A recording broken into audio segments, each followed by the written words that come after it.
पूर्व मुख्यमंत्री अशोक गहलोत का आरोप है कि एक तरफ केंद्रीय मंत्री भूपेंद्र यादव और राजस्थान के मुख्यमंत्री भजनलाल शर्मा ये वादा कर रहे हैं और दावा कर रहे हैं कि राजस्थान में किसी भी तरह की अरावली की पहाड़ियों में खनन नहीं होने देंगे।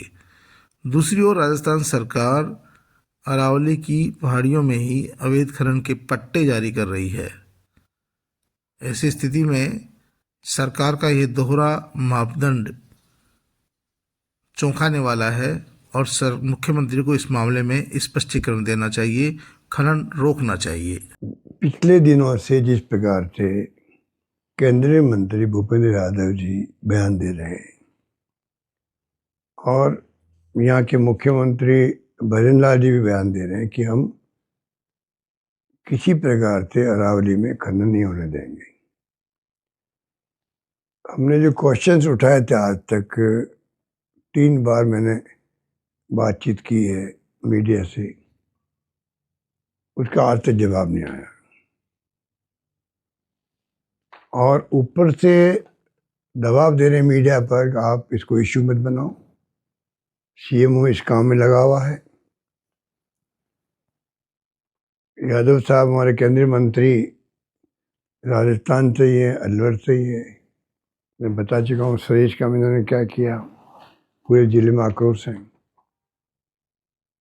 और अभी जो कह रहे हैं कि हम नहीं होने देंगे माइंस अरावली में, और 2 दिसंबर को ही, ये मेरे हाथ में पेपर है, 2 दिसंबर को 50 माइंस का ऑक्शन हुआ है, नीलामी हुई है उनकी 2 दिसंबर को ही अरावली के अंदर। अरावली क्षेत्र में 50 माइंस की नीलामी हुई है 2 दिसंबर को। अभी आप सोच सकते हैं कि असत्य बोलने की भी सीमाएं होती है, गुमराह करने का भी एक, पता नहीं इनके दिमाग में क्या है कि जनता गुमराह होने वाली नहीं है। ये बहुत बड़ा इश्यू बन चुका है। कभी केंद्र सरकार भी कहती है कि हम अरावली को छेड़छाड़ नहीं होने देंगे।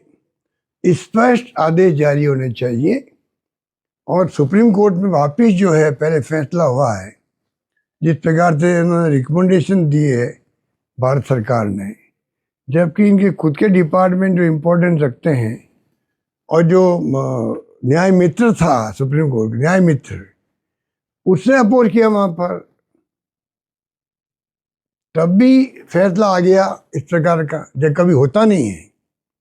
अभी उस न्याय मित्र ने इस्तीफा दे दिया, हमने पढ़ा है, कारण लिखा नहीं उसके अंदर।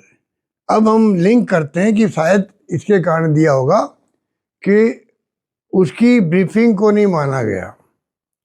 उसको ब्रीफिंग मिली थी, एक डिपार्टमेंट इम्पोर्टेंट है फॉरेस्ट का, जो ये काम को देखता है,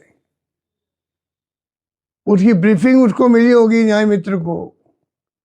अब वो खुद विरोध कर रहे हैं कि ये हमने विरोध किया था।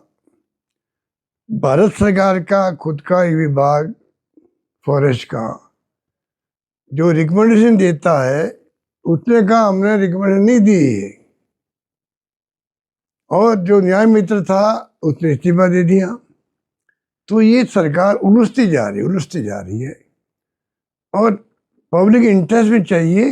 मैं फिर कहना चाहूँगा, हम इसमें राजनीति नहीं करना चाहते। ये मुद्दा कोई एक पार्टी का नहीं है, आने वाली जनरेशन के भविष्य का है। भारत सरकार खुद मानती है कि इससे अरावली बचाती है, रिचार्जिंग होने से पानी को रिचार्ज करती है। भारत सरकार खुद मानती है कि इससे रेगिस्तान बढ़ता बढ़ता एनसीआर में और दिल्ली तक पहुंच जाएगा। जब खुद मानते हो तो फिर आप ये इस प्रकार की रिकमेंडेशन करते क्यों हो सुप्रीम कोर्ट के अंदर? ये अपना आप में बहुत बड़ा क्वेश्चन है। और अंतिम सवाल मेरा है, डी क्षेत्र जो मुख्यमंत्री का जो गृह जिला है, उसके अंदर बड़े रूप में अवैध माइनिंग हो रही है। वहाँ पर धरने दे रहे साधु संत। हमारे वक्त में धरने दिए थे उन लोगों ने, जो कहलाती है वो परिक्रमा, ब्रज 84 क्षेत्र की परिक्रमा, उसका जो क्षेत्र था 50 माइल चल रही लीगल। वसुंधरा जी के वक्त के दिए पट्टे थे उनको। लीगल माइंस को हमने पब्लिक इंटरेस्ट के अंदर और धार्मिक भावनाओं को देखते हुए हमने 50 माइंस को कैंसिल किया, उनको मुआवजा दिया हो, उनको शिफ्ट किया हो। उस वक्त भी इन्होंने इस प्रकार भड़काने का काम किया। एक साधु ने अपनी आत्महत्या कर ली थी उस वक्त में, जबकि फैसला हो चुका था, उसके बावजूद भी। अरावली की जो पहचान है और अरावली की जो इम्पोर्टेंस है, महत्व है, इसको आपको कम तर नहीं आंकना चाहिए, मेरा मानना है।